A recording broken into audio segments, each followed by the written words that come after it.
Assalamualaikum warahmatullahi wabarakatuh. Selamat pagi, siang, sore, malam buat semua kancah bisnis dimanapun Anda berada. Kali ini kita lanjutkan kancah bisnis episode kedua, dimana kita mau review sebuah usaha yang menarik ya.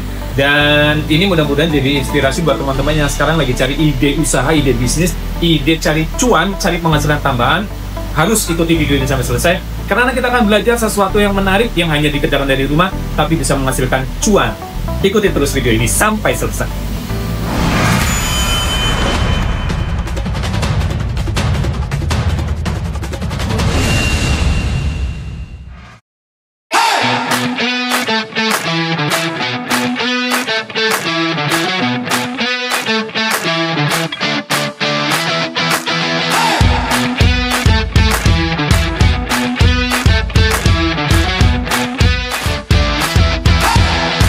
Oke, teman-teman kancah bisnis, saya sudah berada di daerah Tanjung, di Kelurahan Tanjung di Purwokerto, dan saat ini saya ada di Wisma Kebut.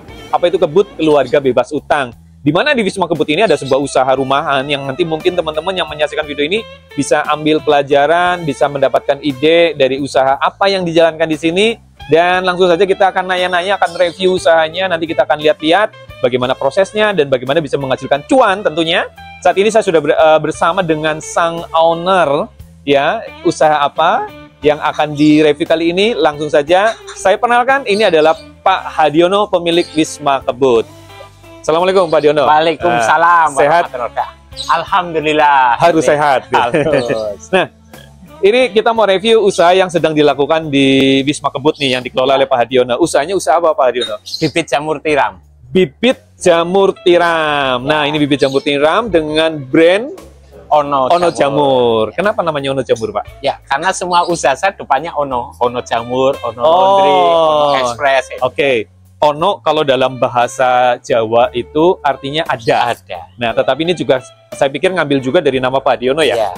Nama belakang Hadiono, Ono. Dan itu juga mengandung arti ada jamur, ada laundry gitu ya. Ono Jamur, Ono Laundry, Ono Express. Nah, sekarang yang akan kita review di sini adalah usaha jamur tiramnya, bagaimana prosesnya, pembuatannya, bahannya apa saja, sehingga nanti ini bisa menjadi pembelajaran buat teman-teman ya. Dan nanti bagaimana cara pemasarannya, kita akan langsung nanya-nanya. Nah, jamur tiram Pak Hadiono ini menggunakan bahan apa untuk menjadikan medianya supaya menjadikan jamur?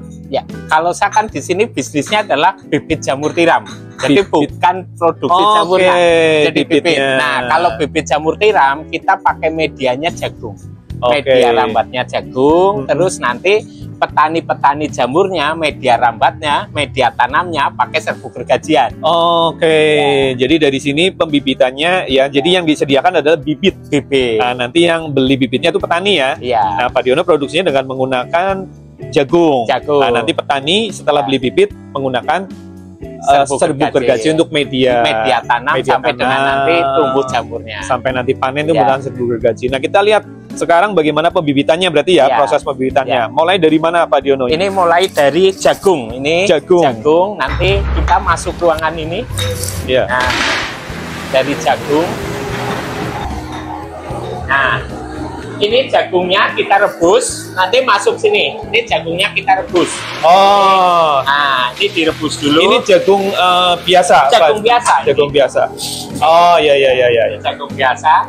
Ini nanti direbus sekitar 1,5 jam. 1,5 jam. Ya, ini dengan. Ya, setelah direbus 1,5 jam, nanti terus dijemur. Berarti mateng ya? Ya. Direbus sampai mateng intinya ya? 1,5 jam dijemur. Ya, dijemur itu biasanya jemur dari kalau terang ini jam 7 pagi sampai jam 10-an lah. Harus pagi? Ya enggak, karena pagi itu supaya kerjaan siklusnya lancar. Jam 7 pagi sampai jam 10. Nanti gitu. Setelah dijemur sudah agak kering, ya istilahnya nyemek lah ya. Nanti terus dimasukkan botol jagung-jagungnya. Menggunakan botol. Ya, setelah dimasukkan botol nanti baru ini direbus seperti ini. Nah, ya. Ini nanti suhunya sampai dengan 110 derajat ini nanti. Oh, ini alat perebusannya memang khusus ya? Khusus. Berarti ini di dalam ini sedang proses perebusan dan di dalamnya ada botol juga? Ada. Oh, botolnya ikut direbus. Iya. Ini namanya banyak orang yang istilahnya pasteurisasi. Pasteurisasi. Ya, ini untuk mematikan bakteri-bakteri yang negatif ya. Negatif dan ini numbuhkan bakteri baik. Menumbuhkan bakteri baiknya yang nanti jadi bakteri baik itu hanya tumbuh di 100 derajat. Oke. Jadi memang harus 100 derajat supaya bakteri negatifnya mati. Yang tersisa hanya bakteri baik yang nanti jadi berkembang ya. Oke, berarti 2 kali perebusan ya. Perebusan pertama, terus ini dijemur, terus perebusan kedua sudah dalam bentuk masuk botol. Oke. Nah, setelah itu nanti setelah dingin ada proses pembibitan. Nah, proses pembibitannya di sini. Jadi itu setelah tunggu dingin ya. Tunggu dingin. Nah, di sini masuk pembibitan. Ini. Nah, kita bisa lihat di sini proses pembibitan ini harus steril. Jadi di sini tadi ada lilin atau sentir atau mungkin pemanas. Terus cuci tangannya pakai alkohol. Oh, harus pakai alkohol ya supaya steril. Supaya steril. Sebentar, sebelum lanjut, saya mau tanya ini, fungsi dari lilin ini apa, Pak? Supaya bakteri-bakteri pada saat kita mau masukkan bibit itu tidak ada kuman-kuman atau tidak ada bibit jamur liar. Oke. Supaya steril. Jadi dengan menggunakan lilin ya. Sambil nanti bibitnya juga awal-awal dibakar. Oke, jadi kalau tidak ada lilin ada kemungkinan jamur liar. Iya, terkontaminasi jamur liar ya yang memang tidak diinginkan ya. Oke. Nah, ini diisi sampai penuh atau setelah tadi direbus ya ini ya? Ya, setelah direbus, ini nanti ini bibit-bibit ini. Nah, ini bibit ini nanti sampai full ke sini itu sekitar 21 hari. Oh, jadi ini semuanya nanti tumbuh bibit jamur tiram itu? Nah, ini nanti diturunkan ke polybag. Oke. Itu bisa jadi 30 polybag ya, jamur. Dengan tadi medianya adalah serbuk gergaji. Nah, ini bibit jamur tiram putih. Nah, ada juga bibit jamur tiram coklat. Oh, ada. Saya baru tahu ada ada jamur tiram coklat. Nanti hasilnya memang jamur tiramnya coklat. Oke. Ini untuk putih ya. Jadi satu botol ini akan menghasilkan 30 polybag, akan ditanam di 30 polybag ya. Iya, oke. Kita lanjut sekarang. Proses berikutnya. Nah, nanti setelah pembibitan kita pindah di ruangan ini.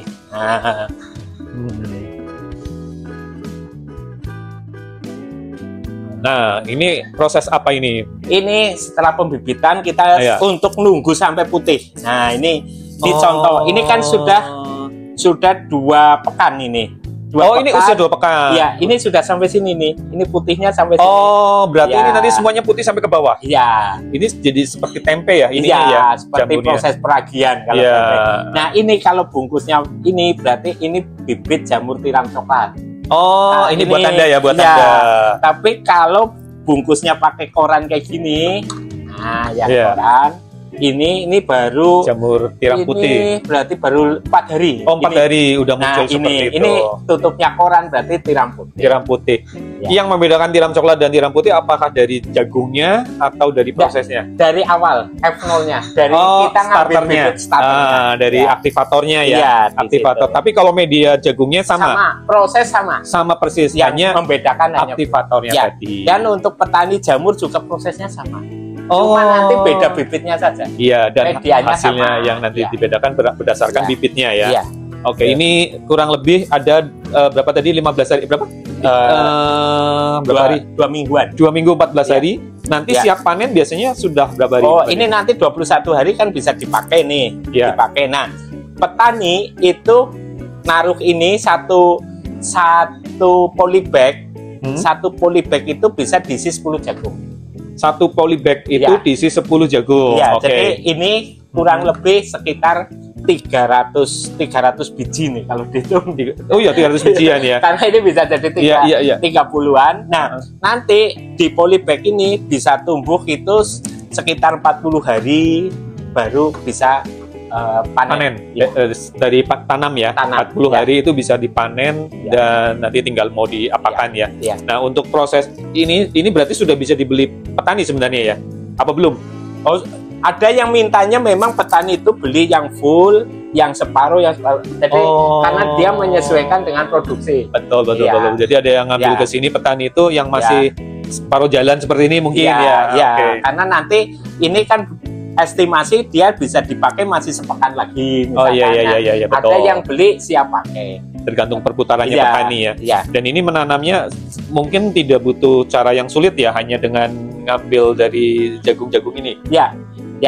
Caranya tidak sulit, cuma tingkat sterilisasi nih yang membuat faktor kegagalan. Kemungkinan berhasil atau gagalnya adalah dari perlakuan sebenarnya sterilnya itu ya. Terutama tadi di ruang sterilisasi tadi. Karena kalau kompor saja tidak maksimal atau berebut ya istilahnya, ada yang tersumbat itu, jadi suhu kadang tidak sampai 100 derajat yang berpotensi ada bakteri negatif yang hidup. Jadi tidak mati semua. Akhirnya faktor kegagalan biasanya seperti itu. Terus yang kedua sanitasi lingkungan, karena kita sering tidak bersihkan, tidak bersih. Jadi ruangan harus sering disemprot formalin.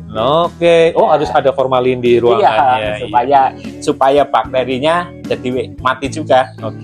Nah, petani sendiri itu harus menyediakan kumbung ya, seperti kumbung itu yang kedap cahaya ya. Sebenarnya yang penting tidak sinar matahari langsung.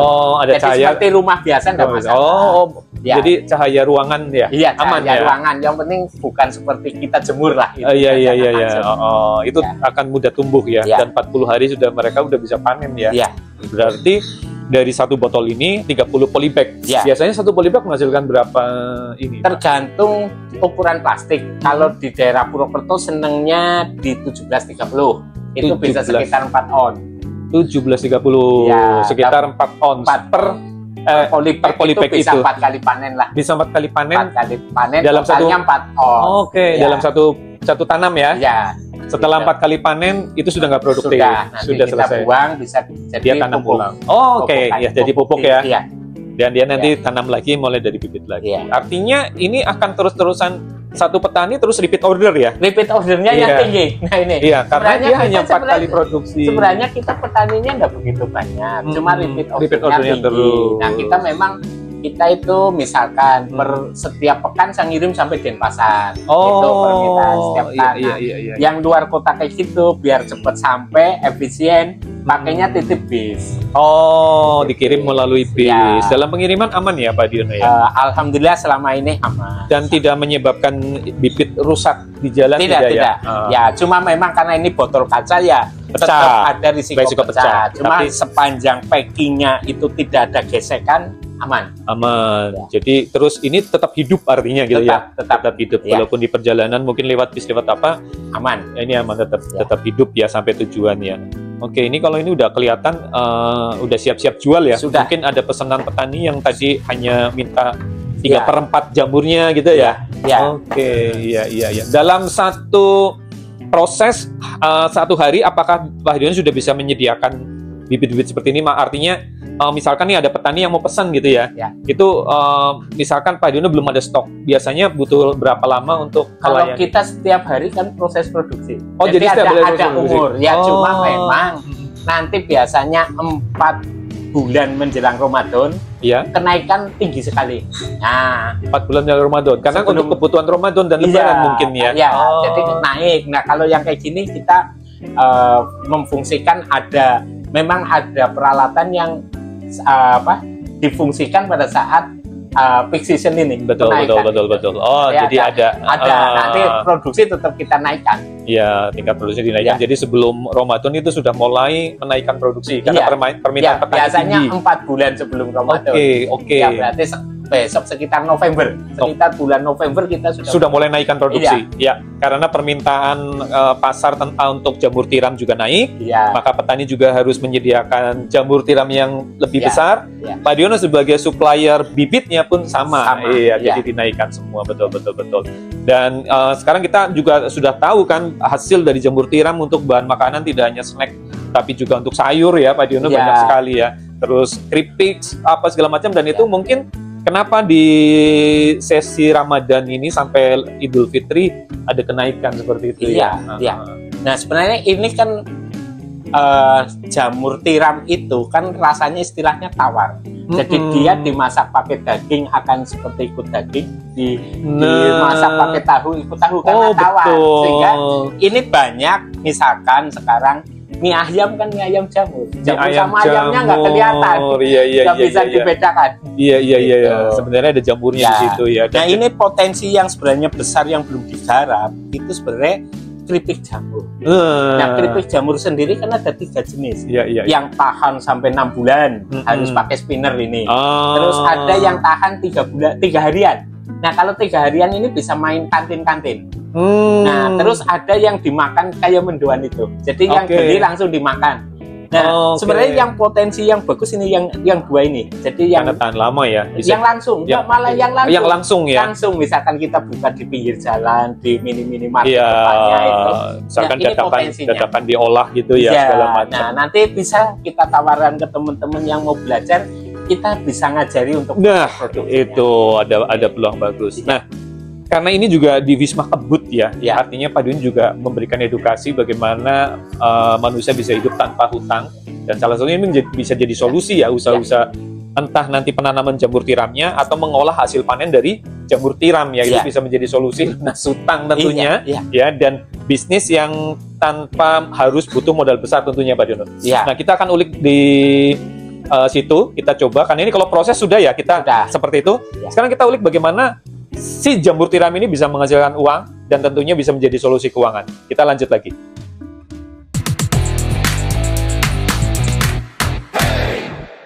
Nah, sekarang kita lanjut pembahasan nih Pak Diono. Ini kan ada di Wisma Kebut Keluarga Bebas Utang. Nah, Pak Diono sendiri ini memberikan edukasi bagaimana strategi-strategi orang bisa lepas dari jerat hutang, dan kalau bicara hutang kan salah satunya adalah bagaimana menyiapkan uangnya ya Pak Diono. Orang mau lunas hutang, itu yang terpenting bagaimana uangnya ada untuk bayar hutangnya. Nah ini mungkin salah satu jadi peluang yang nanti mungkin teman-teman yang sedang mencari peluang juga, mungkin yang sedang bercita-cita ingin lunas dari hutangnya, ini jadi peluang bagus kalau saya lihat. Kenapa? Karena kalau jamur tiram itu bukan musiman kalau saya lihat Pak Diono. Artinya ini tentang pangan ya, tentang makanan, dan ini bukan musiman. Seperti halnya dengan sayur-sayur yang lain ya. Ya sayur-sayur yang lain juga mau bagaimanapun kondisinya pasti tetap akan dibutuhkan. Nah sekarang sebelum kita ngomongin kebutnya Pak Diono, tapi kita akan masih lanjut ngomongin jamurnya dulu. Kalau dari produksi bibitnya Pak Diono, apakah membutuhkan modal yang besar? Karena tadi saya lihat ada alat untuk rebus ya segala macam gitu Pak Diono. Ya, kalau kita alat yang dipakai itu peralatan sekitar 15 jutaan. 15 jutaan. 15 juta. Nanti tinggal operasional mau seperti apa. Kalau operasional itu kan tinggal kita mau target setiap hari produksi berapa. Jadi tidak begitu besar sebenarnya. Cuma kalau kita di level bermain bibit jamur, berarti kita harus punya petani dulu yang banyak. Oke, nah itu sebagai mitra. Karena kalau nggak ada petaninya nanti juga sudah produksi bibit nggak ada yang beli ya. Berbeda kalau kita mainnya di produksi bibit jamur tiramnya, karena pangsa pasarnya sudah langsung end user pasar. Betul. Langsung ibu rumah tangga, pedagang sayuran, catering dan lain-lain. Karena ini penjualannya adalah sudah sayuran. Nah ini kan karena ada 2 sisi teman-teman, ada 2 sisi. Jadi yang pertama produksi bibitnya, dan yang kedua adalah produksi jamurnya, kan seperti itu. Jadi kalau petani yang orang beli ke sini itu biasanya dia bertani untuk menghasilkan jamur tiramnya yang nanti dijual seperti yang tadi Pak Diono ceritakan ke pedagang sayur, ke orang yang ngolah lah intinya ya. Nah sekarang ini saya mau ulik dulu yang di sisi Pak Diono sebagai produsen bibitnya nih, dengan modal segitu 15 jutaan ya. Berapa botol yang bisa dihasilkan dalam 1 bulan lah kita ngomongnya? Ya, kalau kita per hari ini kan autoclave atau tadi yang untuk pasteurisasi kan ada berbagai ukuran. Ada yang kapasitas 45, 100, 250 sampai 660. Nah, kalau yang di tempat saya ini yang kapasitas 250 botol. 250 botol Ya, satu kali rebus. Satu kali rebus. Kalau kakak saya yang 660. Lebih ini lagi Iya, ya. lebih Nah, besar. ini perebusan tadi berapa lama ya, Pak ya? Itu sampai suhu 110 itu satu tabung gas itu 2,5 jam. Menghabiskan satu tabung gas. Iya, 2,5 jam jam biasanya sudah kena di angka 110. 110 dan berarti seandainya satu hari mau 2 kali perebusan sebenarnya masih bisa ya. Masih bisa, tapi kita karena pasar ya, pasar kita baru saat ini masih di 1 kali lah. 1 kali, Iya. yaitu tadi berhubungan dengan jumlah petani yang menjadi Petani. mitra kita Iya. ya. Tentunya makin banyak petani akan makin banyak hasil yang bisa kita jual juga dan produksi tentu akan lebih meningkat. Nah itu, jadi kalau teman-teman memposisikan diri untuk menjadi penghasil atau produsen bibitnya, berarti yang harus disiapkan adalah mitranya dulu. Petani-petaninya siapa yang mau ngambil, karena tentunya ini nggak akan bertahan lama kalau nggak ada yang ngambil, Iya, akan expired ya. paling dia dari kita nanam sampai kalau nggak bisa ketanam itu paling 2 bulan. 2 bulan, Iya, dan ini 2 bibitnya bulan akan nanti akan expired, warnanya jadi kuning atau jebol. jebol. Tuh jadi jamur. Jadi jamur, Iya. karena tadi ditutup ya, Iya. tapi tutupnya Iya. jebol. Nah, itu. Nah, jagung per botol itu kira-kira modalnya berapa sih? Itu modalnya sekitar 4.000. Jagung, Iya. botol, dan aktivator lah ya. Iya, Itu totalnya per botol modalnya 4.000. 4.000. Petani, mohon maaf nih, petani Iya. ngambil ke Pak Hadiono berapa? 6.000. 6.000. Iya, Nah, nanti itu jadi- belum ada risiko kegagalan. ya ada margin error Iya, tentunya di margin situ error ya. tetap. Iya, ada margin error. Jadi ngambil keuntungan 2.000 perak Pak Iya. Hadiono ya. Jadi petani ngambil 6.000 dan silakan nanti 6.000 itu petani bisa nanam 30 polybag Iya, per jadi botol ya. 30 Itu sangat polybag. sangat ini. Nah, ini menarik sekarang. Jika teman-teman ingin misalkan nih, wah kalau harus produksi bibit kan mungkin lebih kompleks ya Iya. urutannya. Kalau tadi kita lihat sekilas, itu juga ada faktor kegagalan bagi yang belum mahir dan belum memahami.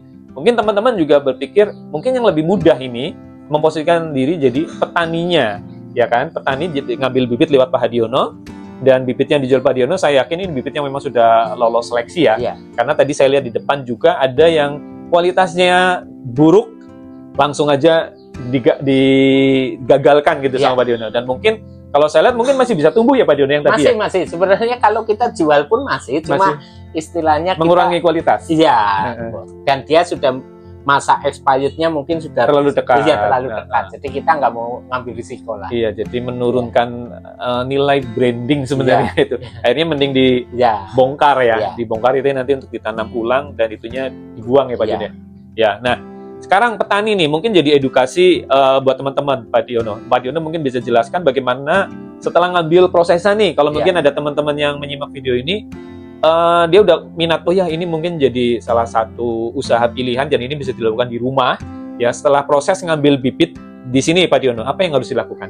Ya, jadi kalau petani itu kalau yang skala rumah tangga, Mm-mm. pengertian skala rumah tangga itu tidak ada pekerja. Jadi digarap anggota keluarga itu. Oke, Itu tidak ada karyawan. Iya, Nah, tidak ada karyawan. Itu keuntungannya luar biasa. itu luar biasa ya. Iya, karena satu polybag itu, Iya. satu polybag 17 kali 30 itu harga produksi katakanlah di 1.800 sampai 2.100. 1.800 sampai 2.100. Oke. Itu HPP, harga HPP-nya, produksinya di situ.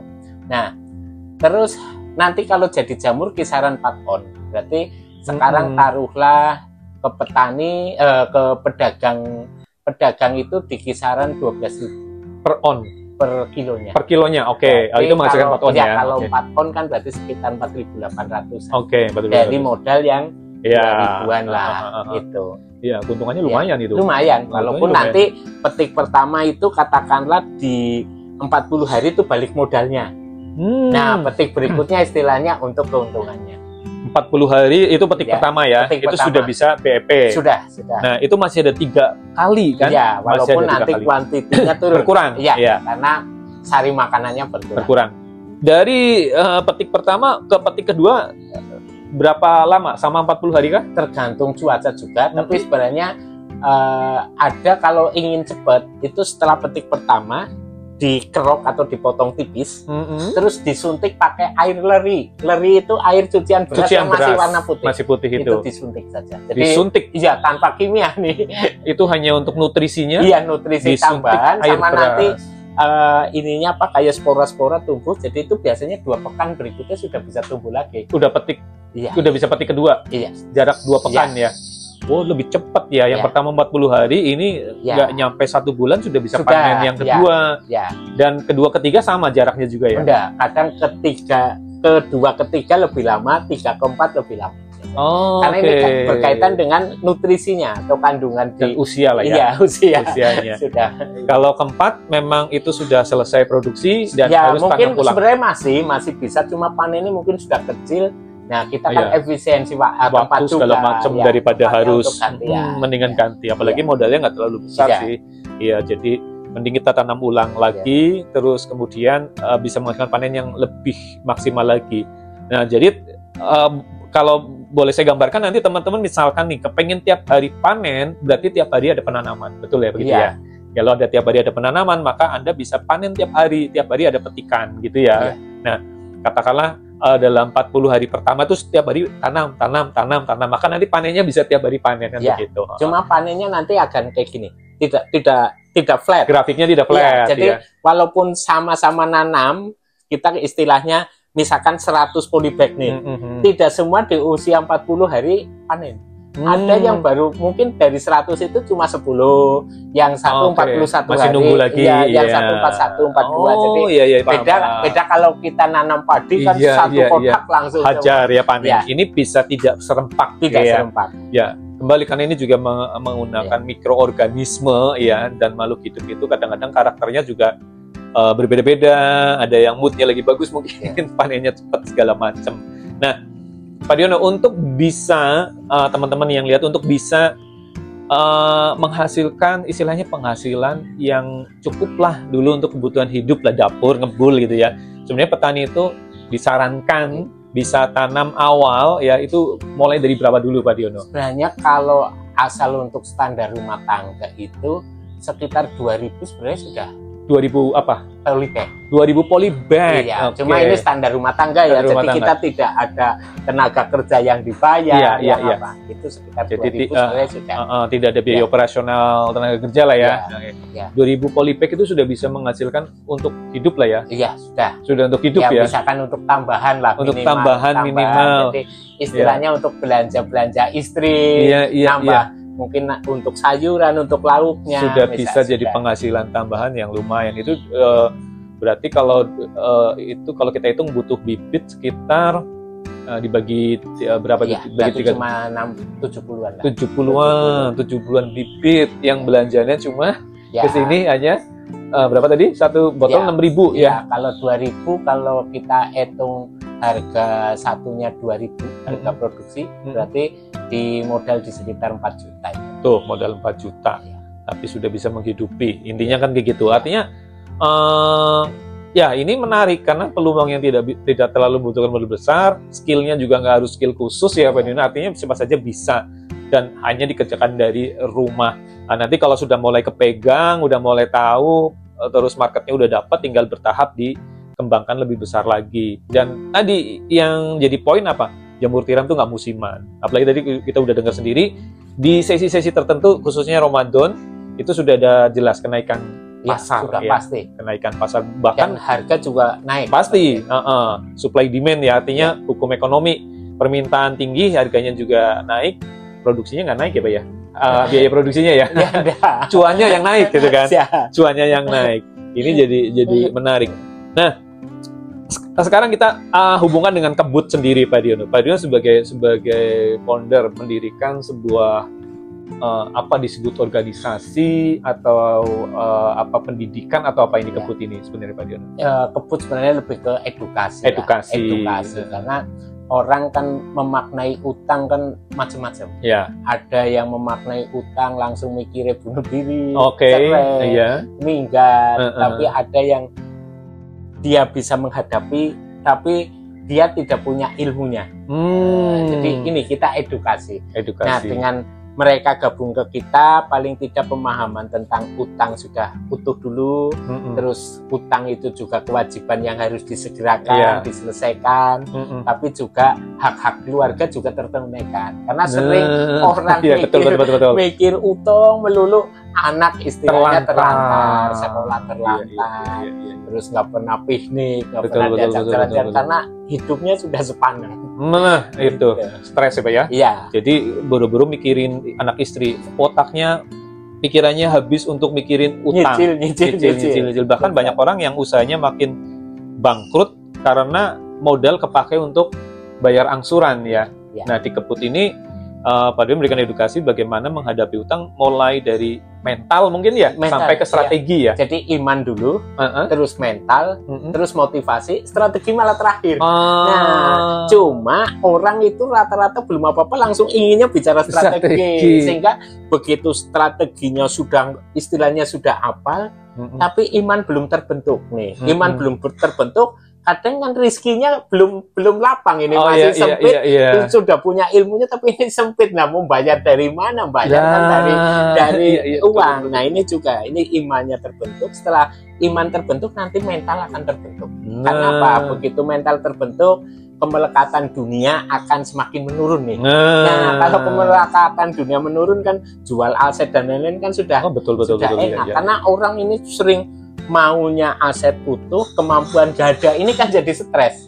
Iya. Jadi ada beberapa orang yang mungkin ini kaitannya gengsi mungkin juga ya Pak Diono. Artinya sebenarnya dia bisa lepas aset untuk menyelesaikan hutangnya, tapi dia bertahan gitu. Yang terjadi malah makin dalam hutangnya. Seperti itu. Nah, sebagai tips ini Pak Diono, mungkin teman-teman yang menyimak juga ada beberapa yang sedang punya masalah hutang nih. Mungkin Pak Diono bisa kasih urutannya atau apa ya, progresnya yang biasa diedukasikan Pak Diono ke teman-teman yang ikut Keput ini.